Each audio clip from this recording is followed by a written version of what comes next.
Good morning, students. Myself, Dr. Harshita Rathod, Assistant Professor, Psychology.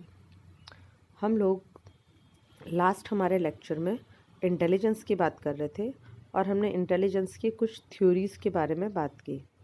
आज हम intelligence की fourth theory या सिद्धांत की बात करेंगे, जिसका कि नाम है हायरार्कियल थ्योरी या पदानुक्रमिक सिद्धांत।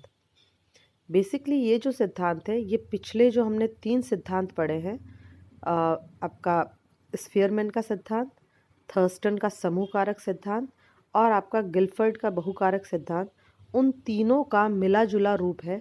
यानी उन तीनों के जो मजबूत पक्ष थे उनसे मिलकर ये बना हुआ सिद्धांत है।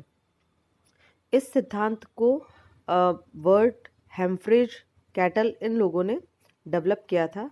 और इस सिद्धांत में बेसिकली स्टार्टिंग में जो स्फीयरमैन के जी फैक्टर्स हैं, उन जी फैक्टर्स को थर्स्टन के समूह कारक तत्वों में और उसके बाद बहुकारक सिद्धांत के तत्वों में बांटा गया और इससे बुद्धि का एक नए सिद्धांत का उन्होंने प्रतिपादन किया कि किस तरीके से आरंभ में जी फैक्टर जो है वो धीरे धीरे पदानुक्रम में नीचे आता हुआ एस फैक्टर में तब्दील हो जाता है।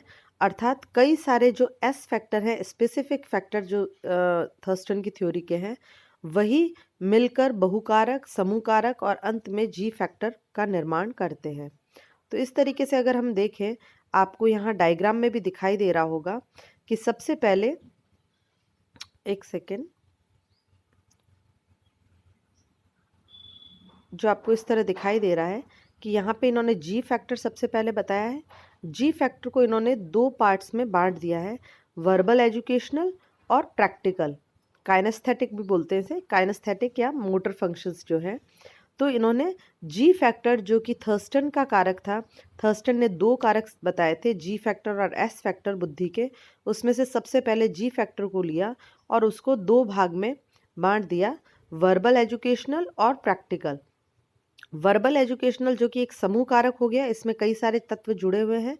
इन्हें फिर इसे अलग से डिवाइड किया गया और इसे लघु समूह कारक बोला, जिसके अंदर वर्बल एजुकेशनल में वर्बल, न्यूमरल ये फैक्टर्स आए हैं। और प्रैक्टिकल जो फैक्टर था उसके अंदर मैकेनिकल, इंफॉर्मेशनल, स्पेशियल और मैनुअल फैक्टर्स जो हैं इनको शामिल किया गया है। फिर देखा जाए तो ये देखिए नीचे आपको एस फैक्टर दिखाई दे रहा है। ये नीचे जो वर्बल न्यूमरल है, ये फिर कई सारे और छोटे छोटे तत्वों में बट जाते हैं, जिसे इन्होंने एस फैक्टर बोला है। और ये एस फैक्टर कई सारे तत्व मिल जाते हैं। इस तरह हम देखें तो जो थर्स्टन का जी फैक्टर और एस फैक्टर था, वो आपको इस एक ही पदानुक्रमिक मॉडल में मिल रहा होगा।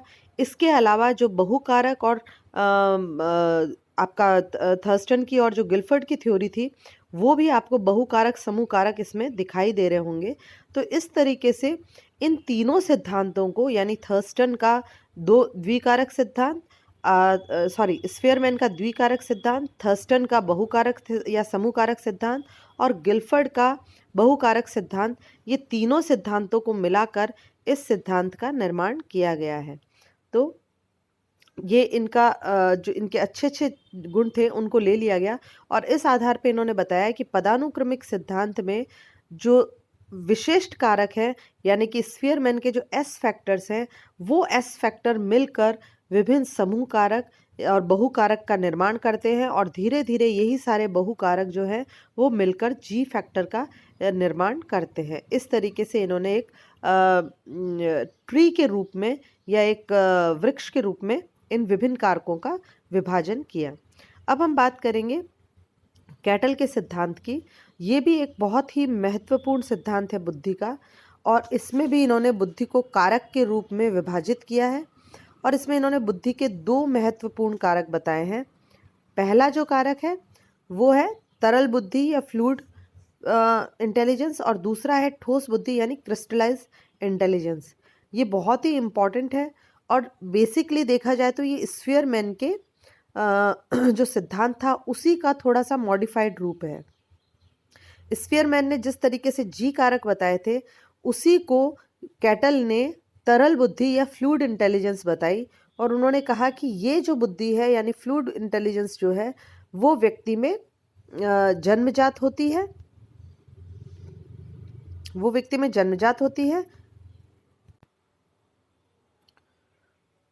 तो उन्होंने जो बताया कि ये जन्मजात होती है तरल बुद्धि, और तरल बुद्धि एक तरीके से वंशानुगत कारकों द्वारा निर्मित होती है, क्योंकि जन्मजात है तो नेचुरल है, ये हेरेडिटिकल मिली होती है। और इसके द्वारा व्यक्ति लॉजिकल या हम जिसे बोलते हैं रीजनिंग, तर्कण क्षमता के आधार पर कार्य करता है। यानी बेसिकली जो फ्लूइड इंटेलिजेंस है एज पर कैटल, वो रीजनिंग की क्षमता पर डिपेंड करती है। इसके द्वारा व्यक्ति की रीजनिंग एबिलिटी का पता चलता है, और इसके द्वारा व्यक्ति एनालॉगस टेस्ट और कई तरीके की अक्षर या संख्याएं या समूह अक्षरों की जो श्रृंखला है उनको समझने का प्रयास करता है। इसके अलावा जो उन्होंने क्रिस्टल इंटेलिजेंस या ठोस बुद्धि की बात जब वो करते हैं तो बताते हैं कि ये अर्जित या तथ्यात्मक ज्ञान है, जो व्यक्ति अपने लाइफ में अपनी तरल बुद्धि यानी कि जो फ्लूइड इंटेलिजेंस है उसके द्वारा क्रिस्टलाइज बुद्धि को ग्रहण करता है। यानी कि जो उसकी जन्मजात बुद्धि है उसके द्वारा वो जो एक्सपीरियंस प्राप्त करता है, वो एक्सपीरियंस बेसिकली उसकी ठोस बुद्धि का निर्माण करते हैं। और इस तरह उनका ये मानना था कि ठोस बुद्धि अर्जित की जाती है, लर्न की जाती है, ये जन्मजात नहीं होती।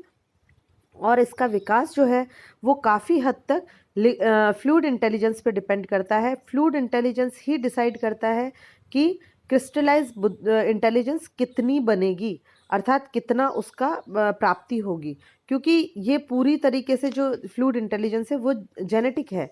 तो जेनेटिक्स के बेसिस पे आपकी क्रिस्टलाइज इंटेलिजेंस की सीमा निर्धारित कर दी जाती है कि इस हद तक ही व्यक्ति एक्सपीरियंस प्राप्त कर पाएगा। तो इस तरीके से देखा जाए तो फ्लूइड इंटेलिजेंस को उन्होंने जन्मजात और सीमित माना है जेनेटिक्स के द्वारा, जबकि जो आपकी क्रिस्टलाइज इंटेलिजेंस है उसे उन्होंने फ्लूइड इंटेलिजेंस के द्वारा ग्रहण किया गया, अर्जित किया गया माना है, ये जन्मजात नहीं होती। और साथ ही उन्होंने ये भी कहा कि जो फ्लूइड इंटेलिजेंस है वो क्योंकि जन्मजात होती है, बचपन से होती है, और ये लगभग किशोर अवस्था तक आते आते अपना पूर्ण रूप ग्रहण कर लेती है। जबकि जो क्रिस्टलाइज इंटेलिजेंस है यानी ठोस बुद्धि है, वो किशोर अवस्था के बाद एक्चुअली बढ़ने लगती है, क्योंकि अनुभव जो है वो उसके बाद ही व्यक्ति प्राप्त कर पाता है। तो इस तरीके से ये इन्होंने एक शॉर्ट थ्योरी दी और बेसिकली स्फीयर्समैन की थ्योरी को ही थोड़ा सा मॉडिफाई रूप दिया। लेकिन इसकी काफ़ी आलोचना गिलफर्ड द्वारा की गई, क्योंकि उन्होंने ये कहा कि तरल बुद्धि और जो क्रिस्टलाइज बुद्धि है इसमें कोई इन्होंने स्पेसिफिक अंतर नहीं बताया, और ये विश्वास भी नहीं किया जा सकता कि तरल बुद्धि जन्मजात होती है, और इसका कोई वैज्ञानिक आधार भी नहीं दिखाई दे रहा। तो इन आधार पे इस सिद्धांत का विरोध किया गया, इस सिद्धांत की आलोचना की गई गिलफर्ड के द्वारा। तो इस तरीके से ये फिफ्थ थ्योरी है जो कि बुद्धि के बारे में बताती है। और ये अभी तक हमने जितनी भी थ्योरीज पढ़ी हैं ये सभी कारकीय या फैक्टर सिद्धांत पे काम करती है, जो कि बुद्धि को तत्वों का मिश्रण बताती है, विभिन्न कारकों का मिश्रण बताती है।